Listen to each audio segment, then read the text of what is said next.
Council for Exceptional Children Quick Take.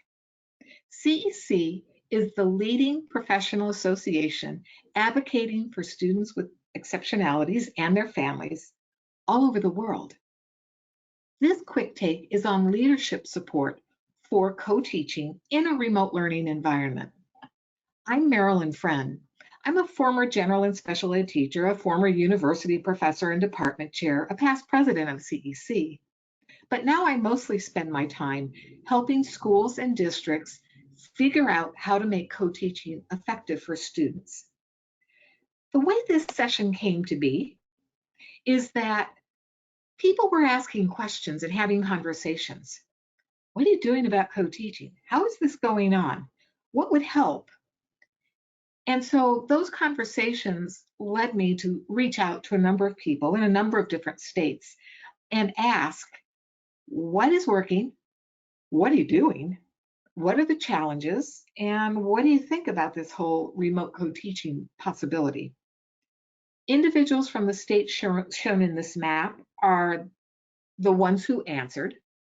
And so you can see there's a little bit across the country, although not every place. And I have to tell you that by far, the theme that came through most clearly, especially for administrators, is we're making this up as we go. There is just no other way to say it. Part of the reason it feels so messy, for lack of a better word, is that there's a perspective that we have to have. Across all the different ways that remote teaching is going on, there are variations, sometimes across districts, but sometimes even within districts and occasionally within schools and across classrooms. In some situations, remote co-teaching consists of packets sent home, either through hard copy or on flash drives, and then the professionals making phone calls for contact with their students. That's obviously the most basic. The next type of remote co-teaching has been packets delivered to students, sometimes hard copies, sometimes through email or an electronic platform, and then some kind of a scheduled meeting with the students. Phone calls have been used when there's no way to get in touch with the students. A third option that seems to be emerging as fairly workable is for lessons to be recorded and then meetings held for discussions and questions. And in those, sometimes both teachers will be on screen to do the lesson, taking turns going back and forth so that they both are seen as having active roles. In other cases, the general ed teacher is doing that recording, but both teachers participate in the meetings. And then the last version is what's closest to face-to-face co-teaching, and that is synchronous instruction with scheduled lessons that students are expected to participate in live. You can see that there are a lot of options, and you can see that those options, depending on which one you're using, would really have an impact on what this looks like. I would tell you that probably the most important piece for school leaders right now is to take a look at planning. Preparation requires more than ever before, and some teachers need some assistance with this. Technicians are stressed as well. In some co-teaching, collaboration has been a little bit casual, and those are the teachers who may need your help. If a partnership is very, very strong and co-teachers are in a very strong habit of planning on a regular basis, it won't be as big an issue, but that's simply not always the case. The expectation that you communicate, and I have heard some site administrators literally holding meetings to clarify this, is that co-teachers will have a very regular planning time and that instruction, the lessons, will be shared even a week in advance. This is because, given our current environment, special educators have to have some time to make adjustments to those lessons, to adapt recordings, to look at the work that students will have to do, and they simply can't do that without some preparation in advance, which means they have to have the instructional materials. There's another piece to this, and that has to do with overall clarification of roles and responsibilities during this kind of co-teaching. It's very easy for the teachers to sort of drift apart, with the general educators preparing what they want to prepare, doing what they know they need to do, and then special educators left to sort of fit in. That's not a particularly healthy way to go about this, because we have to remember that students really have to be receiving their special ed services as part of co-teaching, and this is still to be an inclusive environment. Some places, in fact, the ones that really had the most to say, just hang on for a second, Megan. Some places were really doing a great job. In fact, sometimes I'd type a query to someone and I instantly got back this reply. Oh, yes, we made up a plan. We've disseminated it to all the teachers. They have clear guidelines on what is expected, how often they're to meet, what they're to do when they're instructing, how they're to meet with students. And while I don't know that everybody has that, it was clear that some places have really embraced this virtual environment we're in, and they have very clear ideas. In addition, we have to be sure that leaders are gently insisting that special educators be active participants in any kind of instruction that does occur, and that they not become the helpers, and that they not end up with all of their instruction being pulling students who have disabilities and only teaching them separately from other students. In many ways, that goes back to a very old-fashioned model of the special educator delivering the core content in some cases, or watching the general ed teacher with that set of students and then trying to offer supplemental instruction. That's really not particularly where we want to be. One thing I heard that I liked in terms of planning was a district where special educators are doing the participate, be part of co-teaching 4 days a week. It's a place doing meetings and some pre-recorded lessons, but on the 5th day, special educators have time to keep up their logs so that they know what they've done and there's no confusion about services delivered, do other paperwork they're responsible for, contact students that they haven't been able to get in touch with for the week, also provide makeup sessions for students if they have students who need their help. And so they really are using 1 day per week to sort of keep up with all of the different moving parts in this current learning environment. That means things have to be scheduled pretty carefully, but that's also just good advice. Last comment on planning is that teachers, when they're planning sessions with kids, should also be clearly communicating when those will be, so that both teachers are at the general ed session. But if special educators are scheduling separate sessions with students, there should be opportunities for the general ed teacher to join those sessions as well. Now, if we take a look at the delivery part of this, and I'm sort of sliding into that, there are a few things to keep in mind. First, all service delivery right now has got to be documented. There is already concern that no one quite knows what's going to happen when things return to whatever the new normal is. And it's a lot easier to be documenting these services day by day, student by student, simply but completely, so that there's no question students have received their services. Teachers also need to be reminded about accessibility, that simply having a recorded lesson that a student has a hard time hearing, or a student really doesn't attend well and there are not accommodations, those sorts of issues could be serious, because the instruction must be truly accessible. If you have students who have sensory related disabilities, accessibility, of course, has additional dimensions, and those must be taken into account. During remote instruction, leaders should really be clear what they expect teachers to be doing, so that they might pop into a remote session if it's virtual, if it's synchronous, and they might also pop in and meet when teachers are meeting with students, just to kind of be clear that there are expectations here. It's not for evaluation, it's to help out, it's to say hi to kids in an instructional environment, but it also makes clear that leaders are participating. In addition, one more.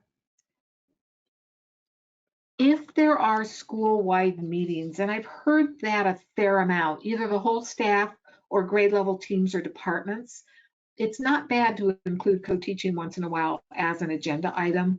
That helps everybody remember that it's an important part of what a school is delivering, and it gives the opportunity for teachers to ask questions if they have any.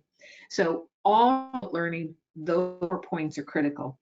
Now, if the learning is synchronous, as in live co-taught sessions being delivered and students sign in and the 2 teachers are both present, we have to be sure the teachers are co-moderators of that, not that the general ed teacher leads it and the special educator shows up as a student in the class. That's really not an acceptable option. We have to be sure that we're moving past the notion of whatever, that this really starts to take on a very clearly planned virtual version of what would go on in face-to-face co-teaching. You should expect co-teachers in this environment to use the 3 high-use approaches. Stations, where students might be in 2 groups, one with each teacher, and then the teachers switch groups. Parallel, where each works with part of the kids, and also using some kind of electronic rooms. Oh, and I'm sorry, alternative is in there as well, where teachers work with a small group kind of to the side for a while in one of the electronic rooms, and then they come back and join the group. Those are reasonable, and some schools are doing that probably more with older kids where they can structure this. I'm also hearing sometimes that teachers will conduct lessons multiple times so that they're live, but students have 2 options for attending so that they can both juggle the numbers a little bit and also deal with kids who have unusual schedules. Now, in the asynchronous part of this, oh, yeah, that's fine. In the asynchronous part of it, one issue that's coming up is that we have a lot going on, and teachers may have to be reflective of their instruction. If teachers are recording lessons, how often are they doing new material? How long are those sessions, thinking about students and their attention spans? What kinds of assignments are they getting? And all the other factors that may either help students with disabilities in their learning or hinder them. And this was worded this way because it's not so much that there's a single right answer, and teachers probably will need to experiment a little bit. It could partly be helping them understand how to take a single lesson but put it into 3 parts, or to be more emphatic in terms of introducing vocabulary, really helping make the information more available to students who struggle to learn. In addition, we know that when people are using recorded lessons or other kinds of offline instruction, teachers have to be regularly engaging with students. I've mentioned individual meetings with some kids, especially if there are students in these classes where they're embarrassed to participate. As a leader, you really should encourage one-to-one. Some administrators are requiring that special educators contact families privately one-to-one by phone at least once a week, some 2 or 3 times a week. Again, I wouldn't even pretend to know the right amount for your situation, but the combination of Zoom meetings with parents with just their student, using text, using phone calls, whatever it takes, but making sure that special educators are trying to track what students with disabilities are doing as part of this offline learning. However, in the group meetings, if those are held for students, then both teachers should be part of those meetings, and they should be co-moderators. They should make sure that all students have a chance to ask questions. They can use chat options to encourage question asking. We want to be sure that as much as possible, that part is flexible and really does feel like a co-teaching environment. And then finally, do check with teachers on student participation and really be looking at ways to motivate students. Student motivation is really getting to be an issue. Some teachers are doing things like contests and drawings to get students to attend, and especially because in some places at least, grading has been suspended along with testing. And what's happening is that Students can raise their grades by doing work if it's remedial or if it's enrichment, but students can also take the grade they have, and that may be their grade for the course. Again, talking about older students. And so trying to get them to participate can be quite a bit of a challenge. There are other things that have to do with students as well, and the perspectives that you can take on the challenges of students and families. And we'll just run through these fairly quickly. Getting attendance has become quite a problem.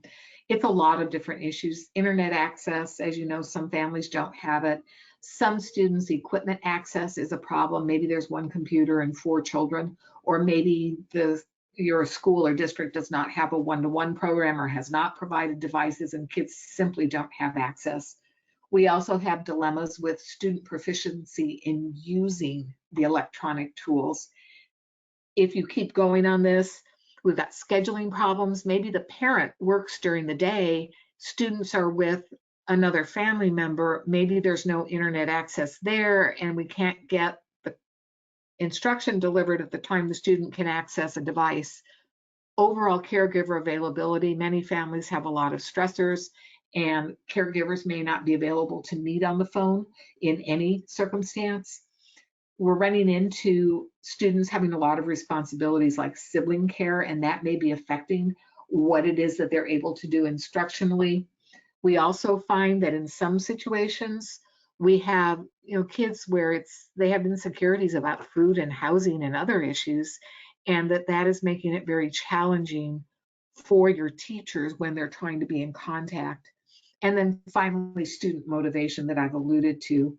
This package taken together, as a leader, it's almost a brainstorming session with your staff on what can we do to encourage students to be virtual learners. Districts are being very creative, putting Wi-Fi on a bus and driving it to an apartment complex so that students have access to Wi-Fi that they may not have in their homes. We've got people who are literally doing 3-time-a-day phone calls to try to find a time when they can connect with students. All of these different options have to be looked at carefully. And what worries me, I think, more than anything is that the students who need to be taught the most are the students who are most likely to be losing out, at least in some situations. Now, just a few final thoughts and we'll wrap this up. Everybody's stressed. You're probably stressed. Maybe you're watching this while you're on a treadmill. I hope so. Stress manifests itself in many different ways, and we all are trying to be patient and be supportive and be understanding of each other. But we also have to keep in mind that if instruction is occurring for all the students in your school or in your district, that it must also be occurring equitably for students with disabilities. That is part of their free, appropriate public education, FAPE, and it can't be downplayed. Certainly right now there's more flexibility in terms of how to accomplish that, but we have to be making good faith effort that students are receiving the education to which they're entitled. There should be a strong and proactive support on your part for your remote co-teaching. That will help keep it moving, keep it being refined, and make it most successful for kids. The key question to ask is this: given the current circumstances, what makes this teaching co? That is, how are your teachers' partnerships ensuring that students are receiving the general curriculum, but at the same time also receiving specially designed instruction? In addition, it's important to ask co-teachers what they need help with. It could be that you offering that really makes a difference and helps them feel supported. And before I wrap up, I do want to mention just a couple of other things. I think most importantly, as you think forward, it might not be a bad idea to be thinking about what's going to happen if, oh please no, we end up having to suspend face-to-face schooling in the fall if there is another outbreak. This time, as stressful as it is also an opportunity to be getting ahead and to have a plan and to have a mechanism in place for just in case we have to do this again in the future. And while this is so very challenging, we don't want to have to do it in that challenging way again. And so I would just ask you to think what learning you have, what changes you could make, how you could prepare your teachers and other staff members, just in case we should be doing this again in the future. Last, I'd really like to offer to you that with the link to this quick take, there is a way for you to share what's working and what challenges you're encountering in the CEC community. And if you do that, and if we get enough of a response, perhaps we can take what everybody has to say and shape it into sort of a follow-up to this and offer some other options and just some other advice that we get from everybody. Thank you. Thank you very much.